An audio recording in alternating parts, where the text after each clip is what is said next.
Salut, on se retrouve pour un nouvel épisode de Les Irresponsables qui a porté Hitler au pouvoir de Johann Chapoutot. Dans ce chapitre, libéralisme autoritaire, patronat, nazisme, on va parler des liens entre les nazis et le patronat. Alors ce chapitre il va s'articuler en plusieurs parties et la première partie ça va être faire la liste des gens qui contribuent à ce que le parti nazi puisse discuter avec le patronat et font la cour à ces milieux patronaux pour obtenir des subventions et aussi une certaine forme de respectabilité. Ce chapitre il commence en disant la conquête des milieux patronaux est un objectif stratégique de la Führung du NSDAP. Plusieurs personnalités de l'entourage d'Hitler s'attellent à cette tâche pour grossir les rangs des intermédiaires entre les nazis et l'industrie allemande. Prêter main forte à Hermann Göring et Hans Amstangl, les deux préposés depuis le début des années 1920 à l'organisation des dîners et à la quête de fonds pour le parti. Donc l'enjeu de courtiser ces milieux patronaux, c'est évidemment de récupérer des fonds. Et parmi une longue liste, que je vous épargne, hein, parce que l'enjeu, c'est pas de vous donner une liste, interminable de qui, fait quoi pour, le parti nazi. Mais parmi cette longue liste, il y a une personne qui s'appelle le docteur Hjalmar Schacht, ancien président de la Reichsbank et nazi convaincu. Ce docteur, lui, ce qu'il fait, c'est qu'il écrit, un bouquin, un essai politique qui s'appelle «Principes de la politique économique allemande», qui va rassembler l'ensemble des théories politiques économiques des nazis. Alors cet essai politique, il a une particularité et c'est que, bah, en fait, il est plus ou moins indifférenciable de n'importe quel programme libéral pro-patronat. Ce qui va, d'une part, bah, ancrer le fait que les nazis sont effectivement, de droite économique, grande nouvelle, si vous ne le saviez pas. Par ailleurs, les clubs patronaux sont un allié précieux pour, le parti nazi, notamment, ce sont eux qui rendent Hitler fréquentable. Puisque, bah, jusqu'à une certaine époque, Hitler est vu comme, le dirigeant d'un parti d'extrême droite, à raison, mais aussi qui a commis une tentative de coup d'État qui a raté et donc qui est plutôt infréquentable. Mais en 1926, il sera invité au Hamburger National Club, donc le club national du patronat de Hambourg, et c'est grâce à cet événement notamment qu'il sera considéré comme fréquentable. Il sera réinvité en 1930, puis on invitera Goebbels en 1931. Au nombre des autres organisations qui intègrent les nazis au cercle de pouvoir, il faut mentionner la Société d'études du fascisme, Gesellschaft zum Studium des Faschismus, un réseau antidémocratique qui réunit conservateurs de droite et nazis. Fondé en décembre 1931 par des militaires, nobles et patrons favorables à l'union des droites et au front de Harzburg, récemment formé. Plus de 300 membres émargent de cette société, dont les conférences en soirée permettent à l'élite de la droite patronale et politique de converser avec Funk et Göring, le docteur Schaft se chargeant, comme partout, de mettre son crédit de réel génie des finances et de la monnaie, qui est immense depuis 1924, au service de l'hypothèse nazie. Et le summum de cette collaboration avec les milieux patronaux, c'est le club de l'industrie de Düsseldorf, qui rassemble l'élite économique allemande et qui va inviter Hitler à parler le 26 janvier 1932. À cette occasion, les patrons présents dans la salle du gala du grand hôtel du parc de Düsseldorf sont nombreux au point qu'il faille retransmettre le discours d'Hitler dans une deuxième salle adjacente à la première. Donc autant dire que Hitler a déjà une certaine popularité chez les patrons, puisque c'est du jamais vu de se rendre compte qu'il y ait autant de participants à ce meeting patronal que lorsque Hitler parle. Ceux qui venaient assister à un exposé de la doctrine économique du NSDAP en font pour leurs frais. Hitler tient ce soir-là un monologue vigoureux sur les fondements de la vision du monde nazi. Le Führer du NSDAP commence par concéder que le mouvement a la réputation d'être hostile au milieu économique, ce qu'il regrette. Cela est dû, selon lui, au fait que les nazis ne placent ni l'économie ni la crise mondiale au centre de leur analyse. Notre conception se distingue grandement de celle de nos adversaires. D'après nous, notre détresse actuelle n'a pas de cause ultime et profonde dans des processus mondiaux de nature générale. S'il était juste que la misère allemande trouve sa cause nécessaire et unique dans une prétendue crise mondiale, alors notre avenir, en tant que peuple allemand, serait désespéré. Selon lui, la délectation morose induite par la contemplation de la crise est un fatalisme fautif, étranger à ce volontarisme de chaque instant que prône le NSDAP. La volonté de ceux qui veulent régénérer et sauver l'Allemagne a pour corollaire, bien évidemment, la responsabilité du chef et la culpabilité des ennemis de la nation. Comment donc peut-on modifier une situation dans laquelle on ne peut désigner aucun coupable? Je pense que la conception selon laquelle une crise mondiale serait responsable de tout conduit nécessairement à un pessimisme dangereux. Je considère qu'il est de première importance de rompre radicalement avec l'idée selon laquelle notre situation serait uniquement liée à une détermination mondiale. Il n'est pas vrai que notre misère a pour unique cause une crise mondiale, une catastrophe mondiale. Mais il est juste de dire que nous sommes entrés dans une crise générale parce que des fautes chez nous ont été commises. Hitler pointe ici les criminels de novembre, ceux qui auraient poignardé l'armée allemande dans le dos avant de signer Rotonde et Versailles. Mais attention à ne pas exagérer l'importance de la politique étrangère, du traité de paix de Versailles ou des normes de Genève de la SDN, Société des Nations. Les nazis refusent autant l'économisme que le géopolitisme. Tout cela est secondaire. Que signifie donc la politique? Elle n'est rien d'autre que la prise de conscience des intérêts vitaux d'un peuple et la conduite du combat pour la vie de ce peuple. Par tous les moyens, il est donc clair que ce combat pour la vie a pour origine le peuple lui-même et que le peuple est l'objet, la valeur en soi qui doit être préservée. Toutes les fonctions du corps du peuple doivent, en dernière analyse, servir une fin unique, qui est la préservation de ce corps à l'avenir. Je ne peux donc pas dire que la politique étrangère ou la politique économique ont la primauté. Hitler ne prend donc pas particulièrement de gants pour parler à un auditoire de patrons, dont le délassement dominical est généralement la lecture des pages politique étrangère des journaux du week-end. Il leur fait littéralement la leçon en rétablissant l'ordre des priorités politiques. Naturellement, le peuple a un besoin d'une économie pour vivre, mais l'économie n'est qu'une des fonctions dont le peuple a besoin pour pouvoir exister. Ce qui est essentiel, c'est le point de départ, le peuple, la race. Son discours met en avant que si la vision économique des nazis est la même que celle des libéraux, elle n'est pas tout à fait aussi centrale. C'est-à-dire que pour les libéraux, l'économie, c'est un enjeu central. Pour les nazis, le réel enjeu, c'est la suprématie raciale. En revanche, l'économie, c'est un moyen pour ça. Et il va justifier sa théorie d'inégalité raciale et de hiérarchie entre les races par une inégalité et une hiérarchie entre les individus, qui pose un problème de fond à l'Allemagne. Il existe deux manifestations intimement liées de la dégénérescence des nations. La première remplace la valeur de l'individu par le concept nivelant et purement quantitatif de la démocratie. La seconde nie la valeur intrinsèque de chaque peuple, ni les différences dans les dispositions biologiques et dans les réalisations des différents peuples. L'internationalisme et la démocratie sont les concepts inséparables. On nous dit qu'entre les nègres, les Aryens, les Mongols et les peaux-rouges, il n'y a aucune différence de valeur. Cette conception, qui est au fondement de toute la mentalité internationale et qui conduit à ce qu'on peut aujourd'hui voir un nègre présider une séance de la SDN, conduit nécessairement au fait que, à l'intérieur même d'un peuple, on en vient à nier les différences de valeur entre les membres de ce peuple. Et donc, il établit une continuité entre cette vision hiérarchique des races et la vision hiérarchique des individus que lui va défendre. Et que, évidemment, le patronat va aussi défendre, puisque l'enjeu, d'une part, c'est d'avoir tenir ce discours raciste imprégné d'une idée un peu biologisante, mais aussi de tenir ce discours via le discours d'un social-darwinisme qui est très en vogue chez les patrons. La grandeur d'un peuple n'est pas la somme des réalisations individuelles, mais la somme des performances des meilleurs. Qu'on ne me dise pas que la première image que donne la culture humaine est la réalisation de la masse. C'est au contraire l'œuvre de quelques génies bénis des dieux.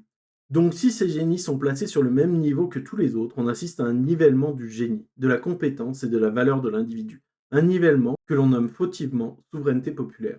En réalité, il s'agit du pouvoir de la bêtise, de la médiocrité et de l'insuffisance, de la lâcheté, de la faiblesse, de l'incompétence. La souveraineté du peuple consiste bien plutôt à placer à sa tête les plus capables.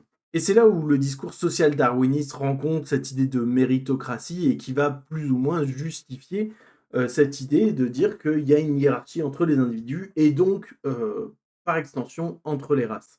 Pour Hitler, il faut un culte des géants, des champions, des chefs, des capitaines d'industrie et de tous ces grands hommes qui tirent les autres vers le haut. Il en passera par justifier l'inégalité de la propriété privée, et notamment c'est quelque chose qui est bienvenu pour les patrons, d'entendre que leur position est légitime, et elle est légitime notamment parce qu'ils ont des meilleures capacités et des meilleures performances. Et donc cette inégalité des capacités et des performances est donc logique de se répercuter sur les propriétés de chacun. Et ce à quoi il étend le raisonnement en disant bon bah voilà, si c'est comme ça que ça fonctionne dans la sphère privée, pourquoi ça fonctionnerait pas comme ça dans la sphère publique? Puisque, comme on l'a dit, il y a des gens qui sont supérieurs à d'autres par leur capacité et par leur performance dans le privé, pourquoi il ne le serait pas dans le public? Pourquoi on ne gérerait pas l'État comme une entreprise? Pourquoi ne pas aller plus loin et contre l'idée démocratique? Puisque comme il le dit, une fois que l'on a dit cela, il est fou de dire en économie, tout le monde ne se vaut pas, mais en politique, si. Il est absurde de fonder la vie économique sur le principe de la performance, de la valeur de l'individu, donc sur l'autorité de la personne, mais de nier l'autorité de l'individu en politique et de lui substituer la loi du plus grand nombre. On constate donc une divergence croissante entre les conceptions qui régissent l'économie et celles qui président à la politique. Il faut donc tenter de réduire cette fracture en conformant les normes politiques aux normes de l'économie. Donc constatant l'absence de démocratie en entreprise et cette très belle justification par l'inégalité de chacune, il est donc de bon ton de dire qu'il n'y a pas lieu d'avoir une démocratie d'ordre politique. Les nazis se fondent sur un principe qui est appelé le principe de performance, le Leistungsprinzip,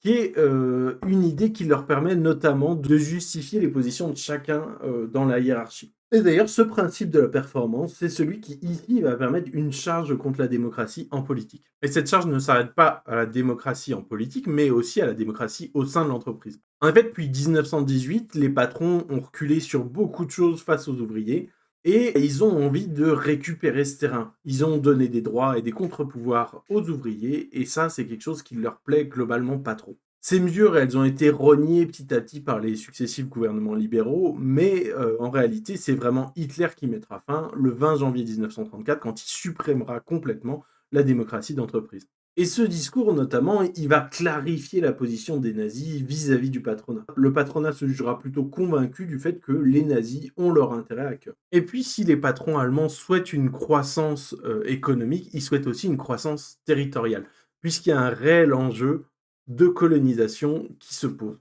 On sait que la colonisation allemande fut tardive et que Bismarck ne se décida à considérer la carte de l'Afrique que sous les pressions amicales de ses amis armateurs, avant que Guillaume II et von Bülow ne le revendiquent pour le Reich une place au soleil. Mais l'industrie et la finance allemande avaient d'autres idées. La boussole du capitalisme allemand indiquait moins le sud africain que l'Est européen. Et c'est quelque chose qu'on a retrouvé quand on parlait d'Hugenberg dans un chapitre précédent, qui lui avait complètement fait une thèse dans le cadre de la colonisation des territoires et des besoins du peuple allemand à l'Est dans la théorie pan-germaniste. Le rapport au colonialisme, c'est quelque chose qui travaille un peu les patrons allemands, puisque à la fin de la Première Guerre mondiale, ils se sont vus retirer leurs colonies. Les nazis n'ont eu de cesse de faire fond sur ce ressentiment et de promettre réparation aux élites allemandes. Ils auraient leur empire colonial européen. À Düsseldorf, après avoir ressaisi l'histoire de la race blanche qui s'est hissée au sommet du monde depuis l'Antiquité en à peu près 1000 ans, Hitler prévient: on dit parfois qu'il est possible de conquérir le monde seul du point de vue de l'économie. C'est une des erreurs les plus massives et les plus terribles qui soient. On ne peut comprendre la situation actuelle du monde et la domination de la race blanche que si l'on comprend que la volonté de domination politique et celle de domination économique ne font qu'une. Autrement dit, la sécularisation des espaces d'hégémonie économique se fera par la force, pour le plus grand bénéfice de tous. L'industrie allemande y gagnera, Hinterland est débouché. La race germanique, son espace vital. Alors ce que les Allemands appellent Hinterland et débouché, c'est les zones à l'est et au nord de l'Allemagne. La race blanche ne peut maintenir sa domination que si elle maintient la différence des niveaux de vie dans le monde.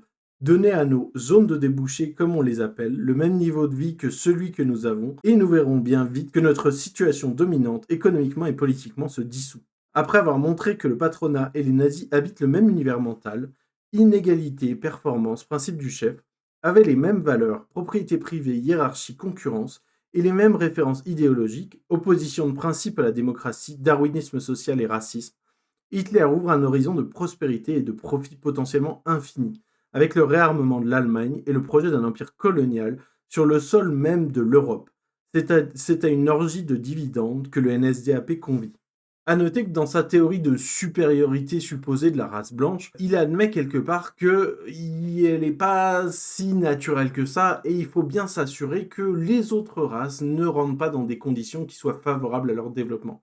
Notamment, il faut garantir cette supériorité de la race blanche en évitant que l'Asie ou le sud-est de l'Europe ne se développent. Ce discours qui tient devant des patrons d'industrie, il tiendra à peu près le même devant des hauts fonctionnaires de l'armée dans une réunion secrète environ un an plus tard. Et si ce discours il convient les patrons par les opportunités de gain via le développement de l'industrie, il va aussi convaincre les militaires via les opportunités que ça va ouvrir pour leur carrière. Puisque effectivement, si on se retrouve à quintupler la taille d'une armée, on se retrouve probablement à dire que les gens qui sont à un grade donné vont largement évoluer et avoir des perspectives de carrière bien plus grandes dans ce cadre-là. Une dernière chose, c'est que cette idée d'expansion et de colonisation, pour Hitler, c'est quelque chose qui va permettre notamment de sortir l'Allemagne du chômage. Puisqu'on va pouvoir mettre au travail ces gens soit dans l'industrie du réarmement, soit à l'armée, mais globalement, on va trouver des occupations pour tout le monde.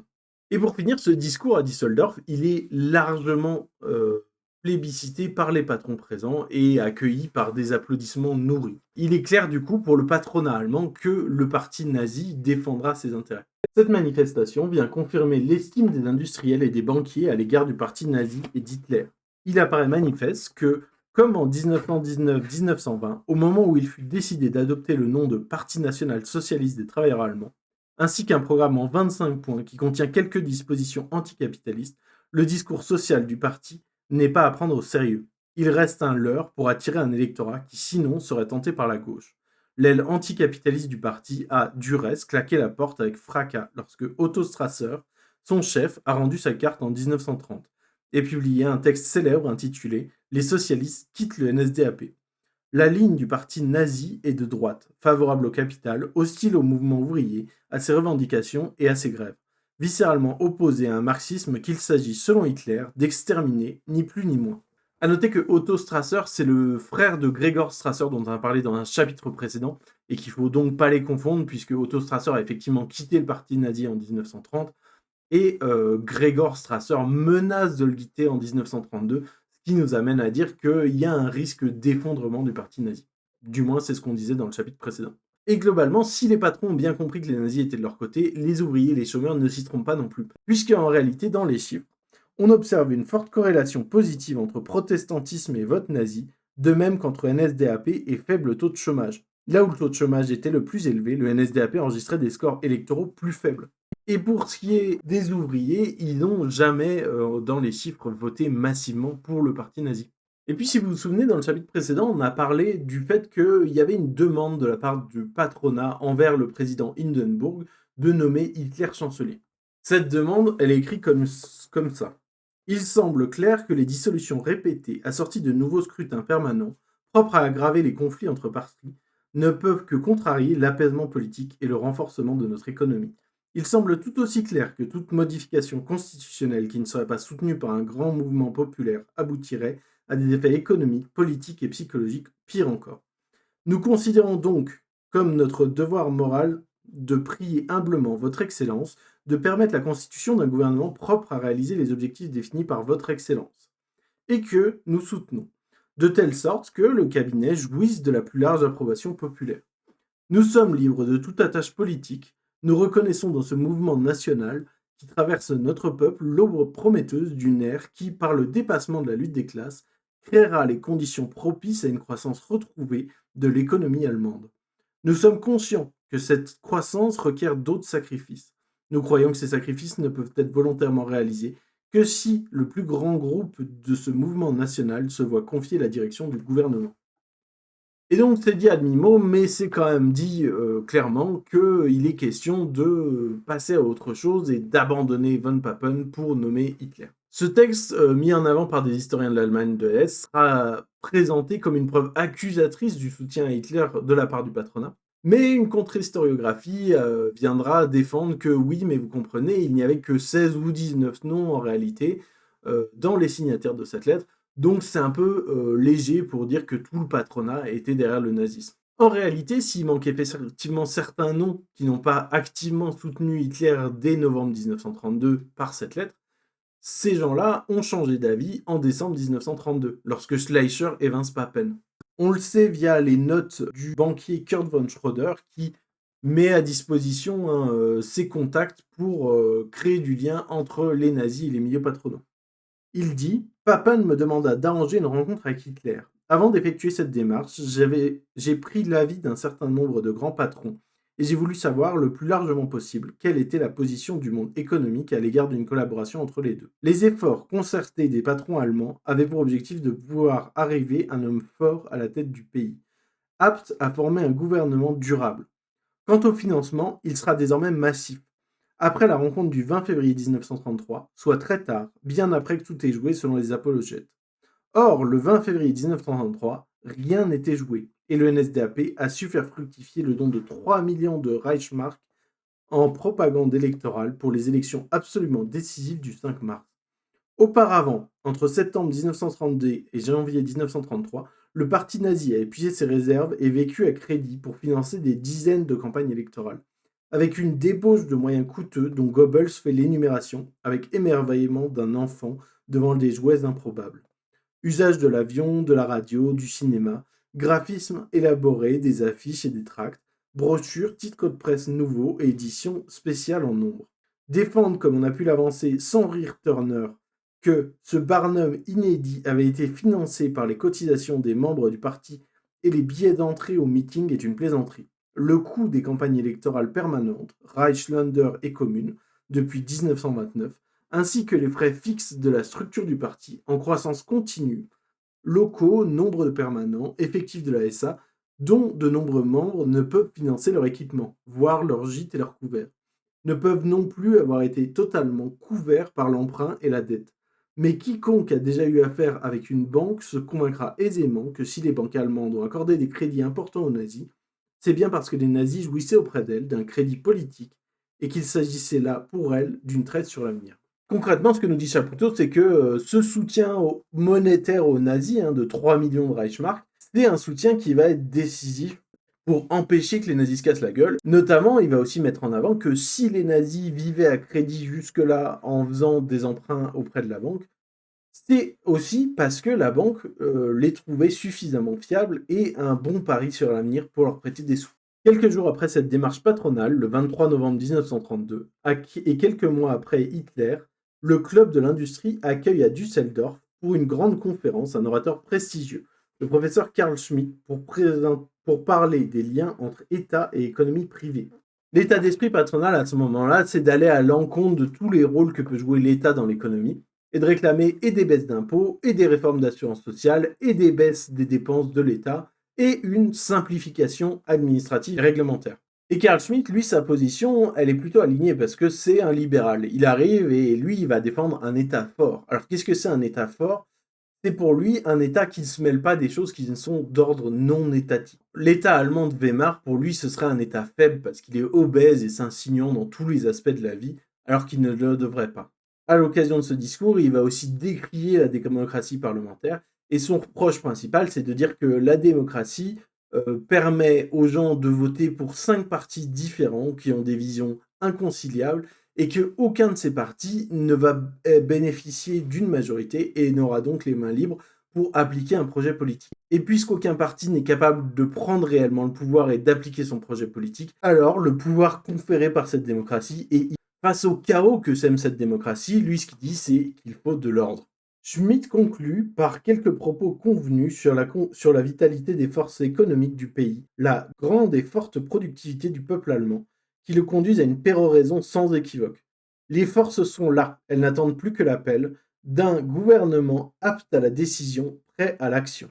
Appel au Führer, si l'on veut, mais pas n'importe lequel, ou du moins pas celui qu'on croit. Schmitt travaille pour Schleicher et avec son entourage depuis 1930. Plus intensément désormais depuis le printemps 1932. Le professeur de droit public, turiféraire de l'État fort, a bien perçu que les nazis n'étaient pas des ennemis de l'État, loin de là. Et c'est quelque chose qui est pas mal discuté dans un autre livre de Chapoutot qui s'appelle Libre d'obéir, où effectivement la doctrine nazie n'est pas en faveur d'un État. Ils sont même plutôt pour une forme d'abolition de l'État. C'est pourquoi Schmitt il n'est pas tout à fait aligné avec les positions des nazis, même si il est quand même aligné avec certaines grandes idées générales. D'une certaine manière, il partage cet antisémitisme, il le construit juste pas sur les mêmes bases idéologiques et pas du coup avec des idées biologiques à la racine. Le fait de ne pas être d'accord foncièrement avec tout ce que disent les nazis et leur vision du monde l'empêchera pas de rejoindre le parti nazi en mai 1933, après qu'Hitler soit nommé chancelier.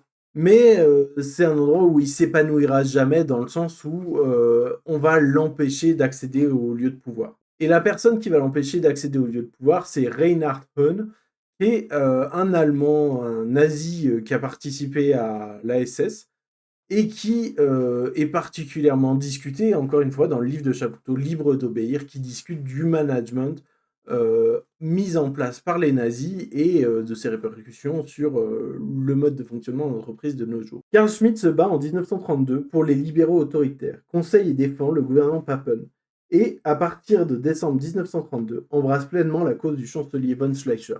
Lorsque celui-ci est conduit à la démission le 28 janvier 1933, il note dans son journal: situation affreuse, Schleicher se retire, Papen ou Hitler vont arriver, le vieux est devenu fou. Et c'est là-dessus qu'on s'arrête pour ce chapitre, où clairement, il y avait encore besoin de le faire. On démontre que le nazisme a été largement soutenu par le patronat, qui a eu un rôle décisif dans sa prise du pouvoir. Si cette vidéo vous a plu, n'hésitez pas à la liker, la partager, laisser un commentaire pour dire ce que vous en avez pensé. Et d'ici là, écoutez, à plus!